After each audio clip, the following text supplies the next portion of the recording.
please allow me to introduce the panelists as you see them. Mr. Babajide Harrison, Head of Syndications and Risk Distribution at Afrexim Bank. And I'd also like to introduce Mr. Mohammed Diop, CEO, Petroleum Trading and Services, Ms. Ngozi Kalu, Head of Finance and Investments at NNPC, as well as Mr. Edson Pongolola, Director of Planning and Management Control. At Sonangol, I am Tsipiso Makwetla, as I've been introduced. So, the theme for this discussion is connecting markets, financing Africa's petroleum trade routes. I won't get into the framing because I think that's pretty much been done. So, let me just get straight to it and ask Mr. Harrison from Afrexim Bank. So, just looking at Afrexim Bank and what it's done, it's been the engine room really for intra Africa energy trade. But I want to talk about beyond financing.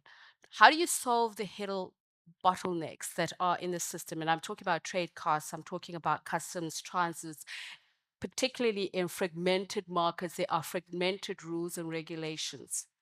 And do you have examples of those where you've had to intervene? Okay, thank you. Afrexim Bank has been one of the leading voices in supporting the integration under the AFCFTA. And the brain child behind that is a united Africa is a much stronger Africa in all parameters. Now, one of the challenges that has historically been identified and is still ongoing, so let's be clear, it's not something that has been resolved. It's an ongoing process, and that is the fact that there is still not free movement of goods, services, or people across borders. What are we trying to do about it? Let's start with the movement of goods. So we're saying if you need to move things across borders, what are the challenges? Why don't we offer you a guarantee to support that? We take the risk of whatever customs duty payments, etc., that needs to be made to be done as you move goods from one country to the next. Like goods, refined products, crude, it's all the same. They're all goods. And we are actively working with various governments from a suasion perspective to sign up to a global framework on the continent that allows this free movement of goods and services. And we are backing it up with our guarantee products. So it's not just sign up to something that you're unsure of, sign up to something that Afrexim Bank is putting its weight behind to facilitate ongoing trade across borders. Do you think there have been specific examples that you were able to circumvent and overcome within this realm? Because, as you say, the greater vision, I mean, when one is thinking of the AFCFTA, is that we as a continent will be unified, will deal with some of the big bugbears like infrastructure, etc. But for Afrexim Bank within this vision of connecting markets, have you come across a situation where you had to intervene and you can look at it and say it can be done? Yes, I think we have a few examples of that. For instance, we're facilitating, would say, an arrangement between two nations, like a nation that produces crude and a nation that has refining capacity. And we're saying, why don't we connect the two of you so that you can move crude to the refining area and then refine products back to the area where crude has been generated. And these are all little pockets of conversations that are going on. Now, I think what is important to highlight is that these things are happening. The fruits take a bit longer to come to fruition, but there are conversations that are happening today. The seed has been planted. So let's look at Senegal, Mr. Diop. I mean, we're not just talking about dismantling barriers from finance. Let's look at how the producers themselves are preparing. So, moving from discovery to first gas, how will you turn trading into pipelines and storage hubs? I'd just like to hear what capital markets are open to local investors, especially via bonds or PPPs. Thank you so much. Good morning to my co-panelists and to the audience. Yeah, Senegal has started producing oil about a year ago and a gas about the start of this year. And today, the challenges that are rising in terms of moving products in Africa and within the continent are tremendous challenges that we today need to look at from the perspective of getting the trade routes, the pipelines, and also like the infrastructure. So the biggest challenges that we see today in terms of moving the petroleum products are first of all around the funding cost. Today, this is one of the issues that we're experiencing as exporting petroleum products. And as Africans, we need to look at inner solutions like those proposed by, for example, institutions like Afreximbank, AFC. I can just take one example, which is very striking to me, as we are exporting the Sangomar brute crude in Senegal, where the operator is basically selling open account to the traders, without any guarantee to basically have payment within 30 days. And when we were actually supplying our local refinery, so when we ask for that crude oil from the operator to basically supply our local refinery, then the operator asks our local refinery some guarantees, like some SBLC, Mm. that with some very tough conditions. Um, you know, that just tells us basically the challenge that we're facing today in Africa, and the cost it is adding to basically getting energy out to basically our refinery, our country. So this is, and for that, basically, we need to have solutions that are within the continent. For example, as a matter of fact, within the project today, we working with Afreximbank to try to refinance the loan from like the operator, the Sangomar. I think those type of inter-African funding, inter-African integration would allow us to basically have ownership of our crude and be able to develop the trading routes. I think that's the first challenge about funding. But the next one that I would like to focus on is basically the need to develop integrated infrastructure within the continent. For example, one example I can take is Senegal, between Senegal and Mali. So Mali being landlocked, is basically all its energy supplies coming from Senegal and Cote d'Ivoire. And what we're seeing is basically the trading routes that we have is basically through like trucks.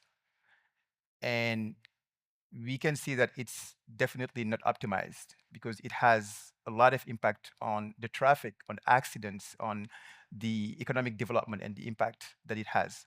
So what needs to be done basically is, for African financial institutions to be able to have funding to basically develop integrated funding. So, as a matter of fact, increasing the capacity of the storage terminals. One, second is basically more investment in infrastructure like pipelines to be able to connect, our basically countries so that we can get Okay. trade to flow between African So we'll continents. look at some of those examples later. So now let's come to you, Ms. Kalu, and we're going to talk about the real live wire experiences on the ground. You've identified yourself as a regional energy leader as NNPC. Let's talk about some of the strategic cross-border investments. We heard earlier on about the connection between Nigeria and Ghana. Just give us some of those examples and perhaps some of the challenges that you've confronted, but also some of the benefits that come out of it as a learning experience. Thank you for that. Border, cross-border partnership is at the heart of NMPC's strategy, and because we recognize that no one country can deliver energy security in isolation. So that integrated partnership is essential.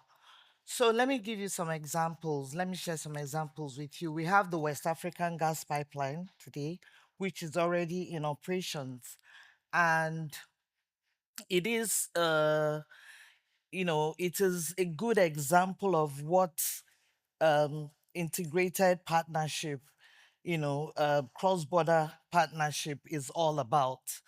Today is a 678-kilometer gas pipeline that goes from Nigeria to Benin to Togo, all the way to Ghana.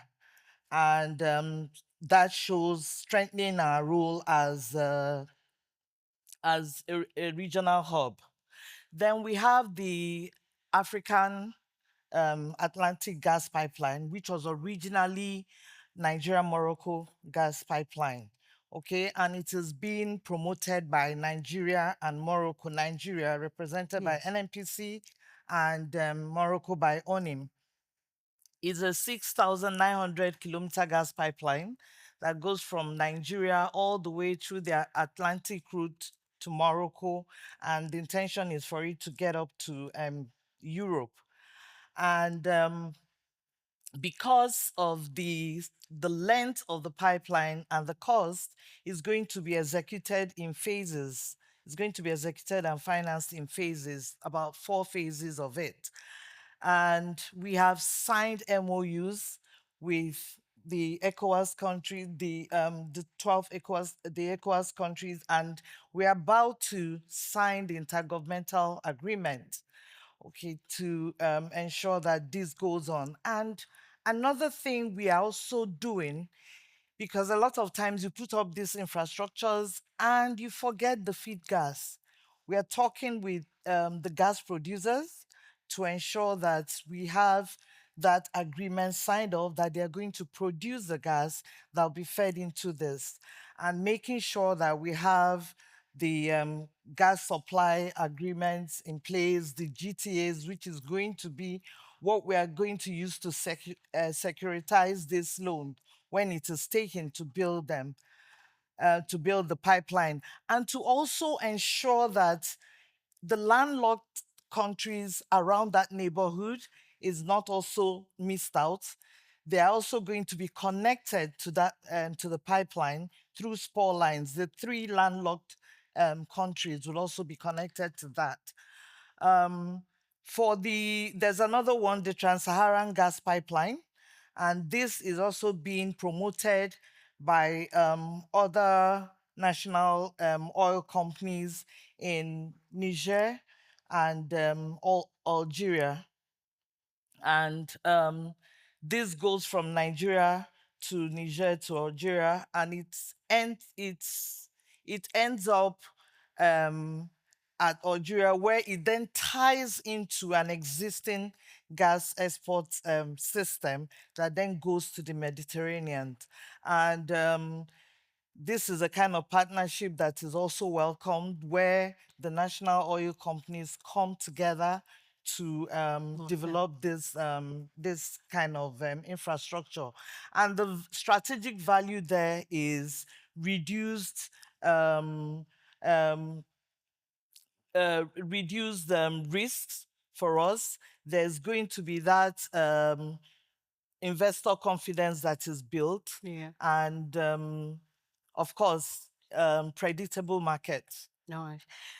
So, Mr. Harrison, I see you're nodding your head, and there's some things you want to add to it. I'll allow you an opportunity to do that. So, I want to just really move from the financing models, but I'm sure it's part of that. There's politics and border constrictions that can sometimes derail projects. And I want to talk about Sonangol now.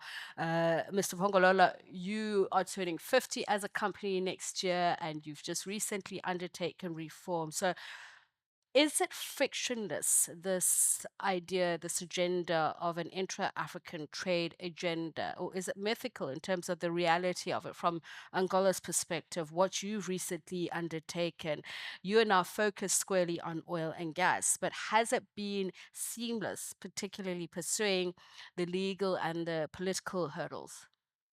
Well, thank you, Chabi. Thank you for my fellow panelists. Good morning to everybody.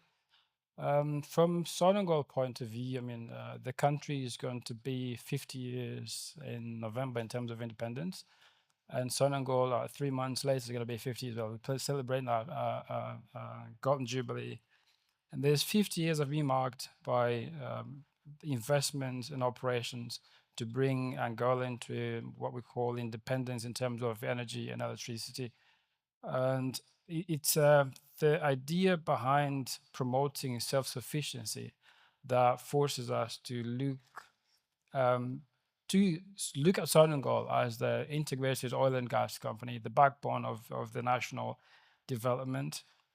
And over the past 50 years, we have had in the country I'll call the best or the top companies operating, working with us within our environment. And that it's a proof of the confidence where the legal framework and all the political agenda is well organized and protective of the investment from other companies. So what Sonangol is doing, over the 50 years, we've played, 45, we've played multiple roles. We have been the concessionaire, the operator, and the finance company. It was until 2018, 2019 where we split as a result of the reforms that took place in Angola. We split the concessionaire role that was transferred to ANPG, and also the regulator for the downstream transferred to IRDP. And now Sonangol is a, I'll say, fully integrated oil and gas company operating from the upstream, from a well to the petrol station, where we have at the moment participations or presence in, say, 41 concessions in the upstream, where we operate 11. But we not only have that, we invest in gas and renewables as part one of the business we've introduced the renewables bit to our value chain in order to anticipate the current trends of transition, but that to prove the fact that for us, the transition, the idea behind the transition has to do with promoting decarbonization and integrating the oil and gas value chain. We invested in storage facilities in Angola, and we just recently inaugurated our biggest storage facility, the Barajudande Oceanic Terminal, with a 582 cubic meters of storage facility capacity. That's not only open for Sonangol and for Angolas, but it's open for other interested parties to store the products in Angola and export to other parts of the continent.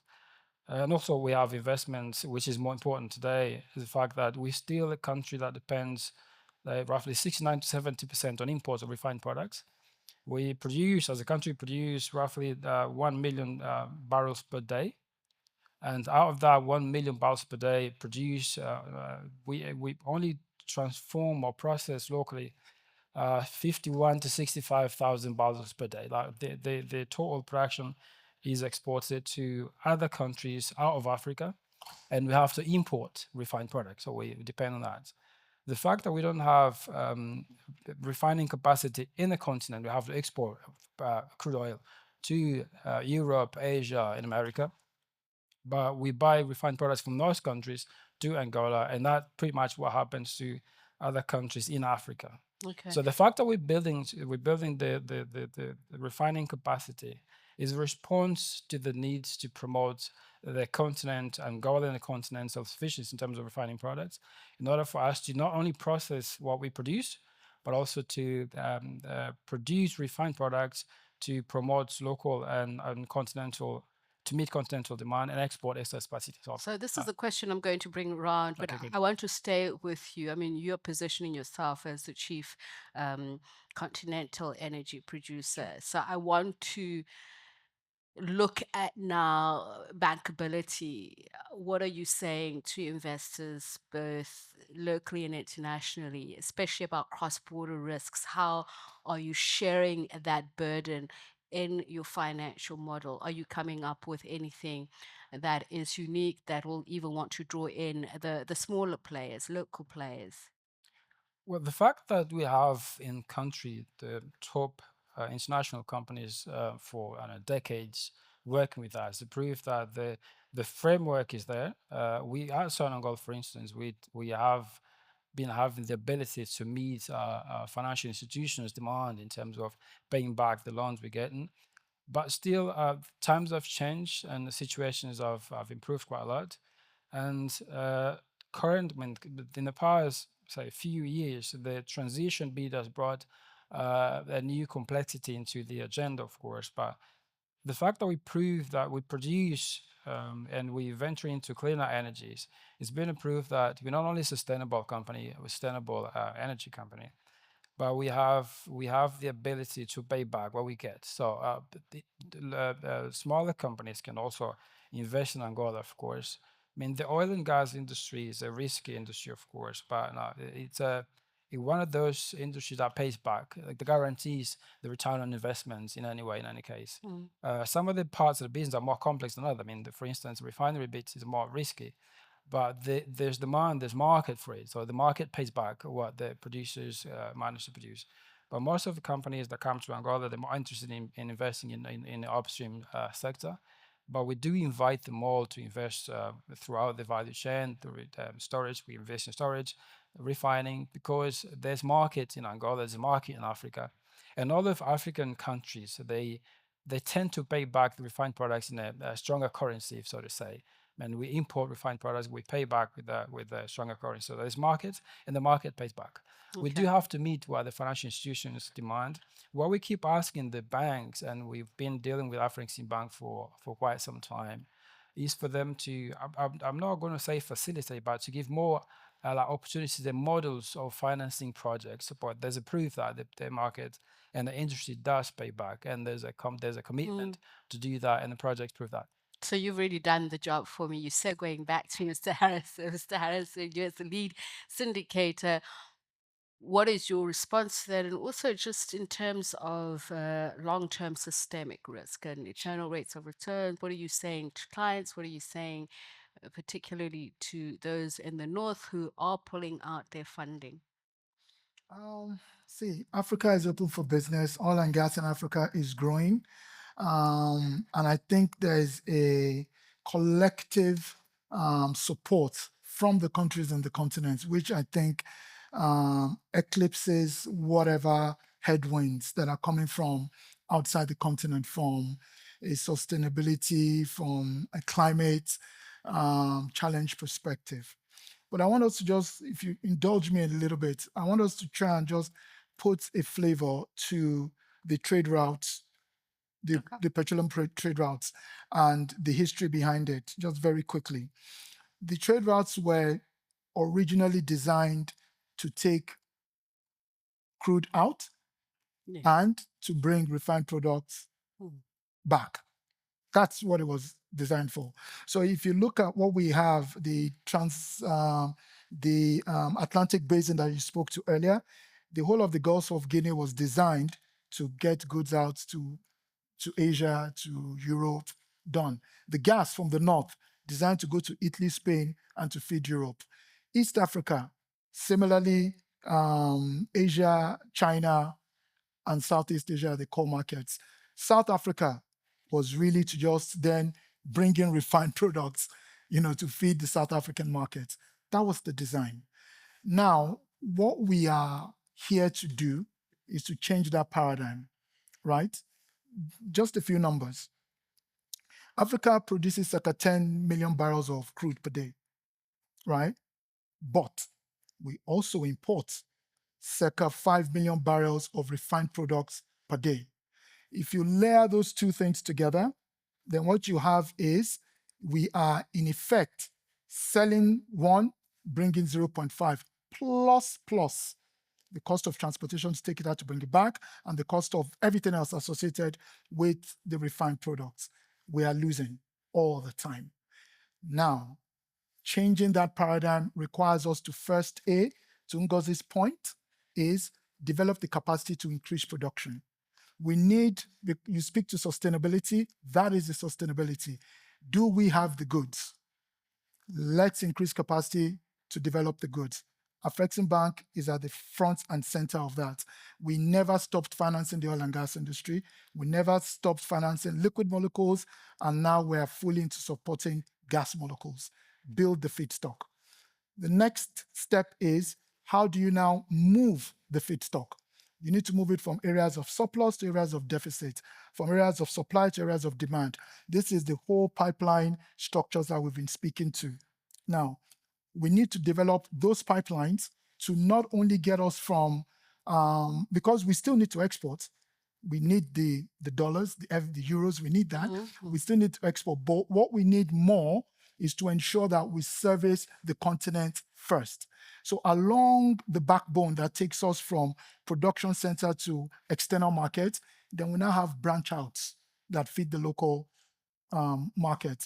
I give an example. There is the Angola Zambia oil pipeline that is now meant to connect an area of production, Angola, to an area of serious deficit, which is Zambia, whose means of energy today involve trucking, rail, and quite expensive old pipeline infrastructure.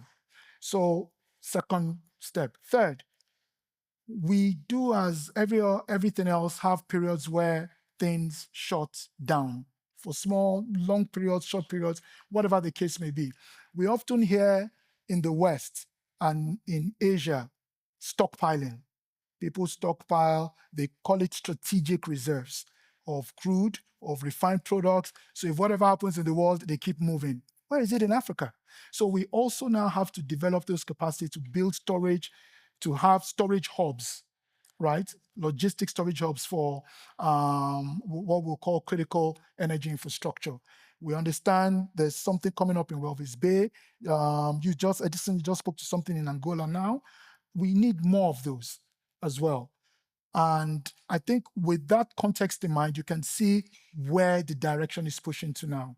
It's looking inwards, not in the way that has been suggested by some countries recently, but looking inwards to satisfy Africa's demand. There is massive demand on this continent. So let's satisfy that demand, and we can produce the surplus to go outside.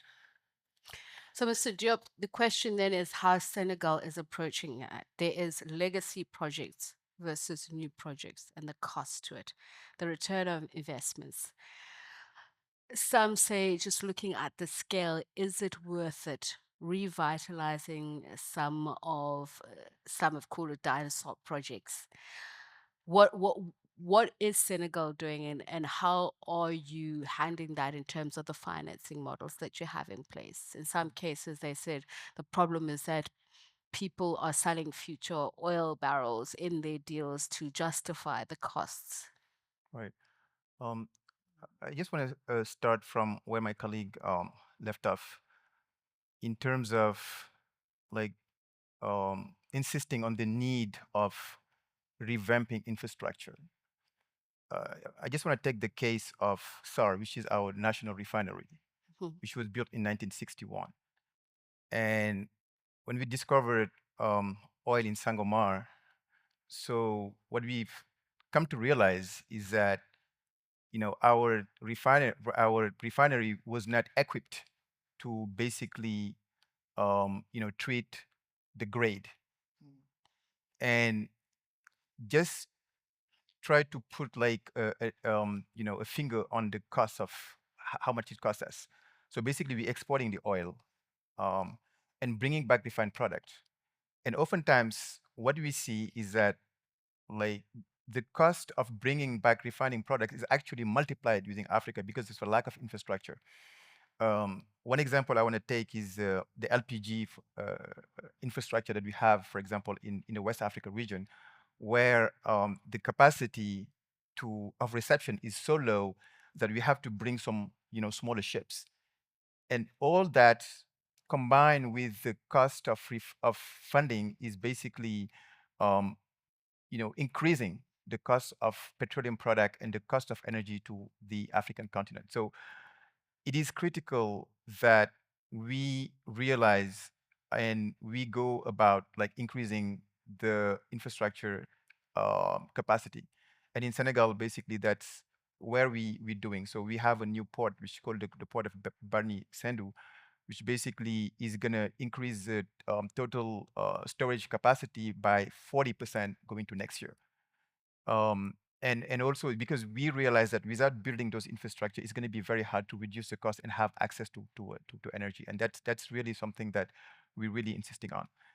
Um, the second point that is really important for us too is basically the need for in the African continent to build like pipeline networks. And for that, the role of institutions like Afrexim Bank, the African Development Bank, are going to be instrumental. We have to go at this stage. We have to go to from thinking about project from a national perspective when it comes to energy, to now thinking about project on an integrated basis. So, the African Atlantic Pipeline project that my colleague from NNPC mentioned is one of for importance. But we also need to think regionally about how to integrate the investment that needs to be done in terms of the petroleum product, because to me that's one of the most important lever that we have in terms of reducing the costs and having large access and affordable access to of energy to the African continent. So, Ms. Kalu, what would you say in reply to some of what's already been mentioned, but also looking inward from an NNPC perspective? Are we moving away from crude backed loans, and what is it to currency hedging? We've heard about sovereign wealth funds, pension funds. What are some of the successful partnership models that you've seen in helping improve and increase capacity? Thank you for that.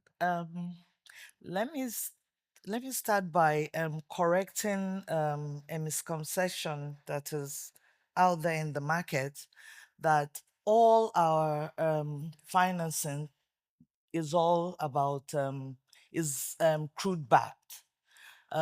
This is not actually how it is. Before now, we went into financing, and we're into oil and gas. And to produce um, these assets, to develop the assets, you need to invest in them, okay? And then the financing is structured in a way that what comes out of it is ring fenced to pay back the loan. So, and what is going to come out of there? It's going to be oil and gas. So, there were projects that were all about putting incremental production, not backing with existing production. That said, at the time that we did some of the crude-backed financing, you find out that at that time it was actually novel and a lifesaver. As a company, you find yourself, you need to meet some commitments, and you need to do that. But we have realized that it is actually eroding value for us. And so we are still going, our focus is to add to production. And so we're still going to do that project financing where you're going to develop the assets and of course, pay back with the cash flows from the asset. And so you're going to be seeing it as crude because you have to sell the crude that is coming out from there. In addition, we are looking at securitizing cash, the revenues that come from tariffs from our gas, existing gas transportation agreement. We actually have a financing in the market right now, where infrastructure financing, where it is securitized by using our existing cash flows from our gas transportation agreements, and then when the projects, because we had already progressed most of the projects to certain levels. So when they are developed and working, then we are also going to add the cash flows from the projects to support that, and that gives lenders that confidence. We also have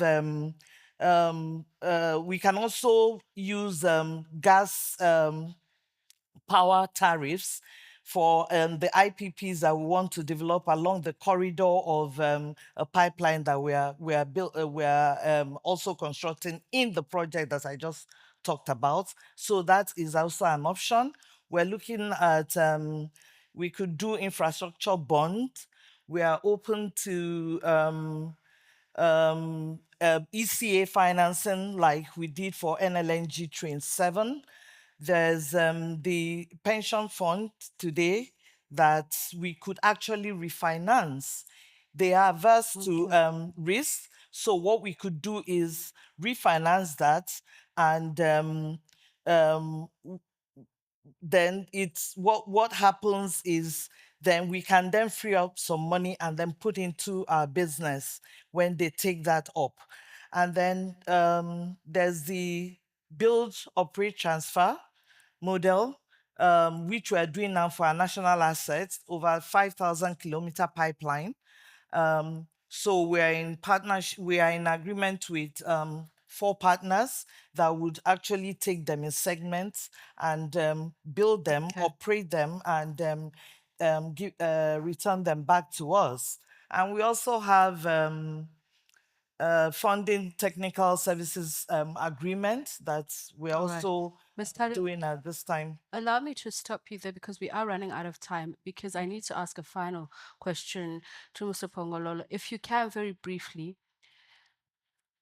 diversification of your revenue base, especially in non-oil products.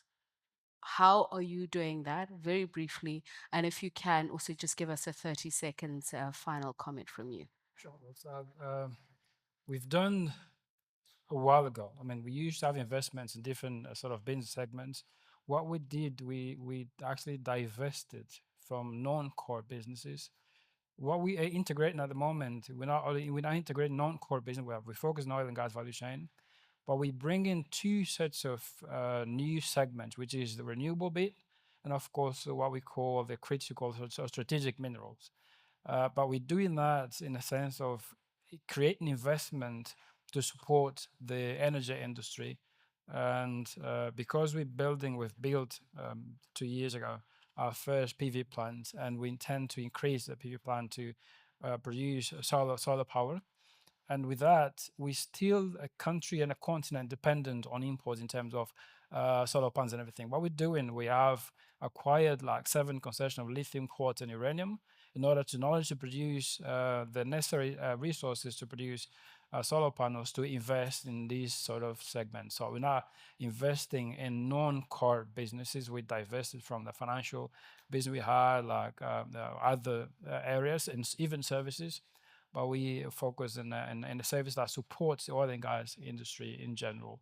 So we have, as I've mentioned, we even have logistics space that serve Angola and other major companies. We're in process of investing or extending logistics space to Namibia, which is still part of our value chain in terms of supporting activities. But bringing these new subsegments will be really doing that. For 30 seconds, Yes. all of you, what can we do to make sure that pipelines don't stop at borders? Your 30 seconds begins now. We'll come together more often like with this conversation, understand each country's needs, its companies' sort of agendas and strategies, and align strategies. What I mean, I see an aligned strategy and join forces to make sure that the infrastructure meets the current and future demands. Ms. Kalu, your 30 seconds. Okay, I'll say Africa must connect its markets with African solutions, and we can leverage on our own resources and collaborate more, and we'll be able to build the Africa that is resilient and is also that will be able to integrate more and make sure that our energy security is achieved. Mr. Diop? I would say for me, integration is key to developing pipeline and developing infrastructure within inter-African. In the West Africa region, for example, the WAMU zone, we have a market, integrated market. So what we have not done is to leverage what we have in terms of funding. So let's integrate pipeline, but also let's look at into our African savings to finance our African infrastructure. It is there. We haven't explored it, but this is, to me, the way to go for getting that gap. And your 30 seconds, Mr. Harrison? Standardization. If NOCs, governments can agree to standardize infrastructure in a manner that even if it resides within their national borders, there's the potential and the ability for it to be connected because they speak to each other. And standardization goes across both pipelines, products, etc. For instance, you have sulfur content of even refined products in Africa of different, ppms, from as high as 1,000 to as low as 50. We need to speak to each other as African countries and have, as best as possible, standards that allow us to integrate as and when the opportunities come. I think to wrap it up, it's fair to say that as much as we began about the money, it's about not only financing Africa's petroleum trade routes, but we mustn't look only abroad. Internally, it must be powered by African savings, African funds, and African ambitions. Thank you very much to my panelists, Mr. Babajide Harrison from Afrexim Bank, Mr. Mohammed Diop from Petroleum, Ms. Ngozi Kalo from NNPC, and Mr. Edson Pongolola from Sonangol. Thank you very much.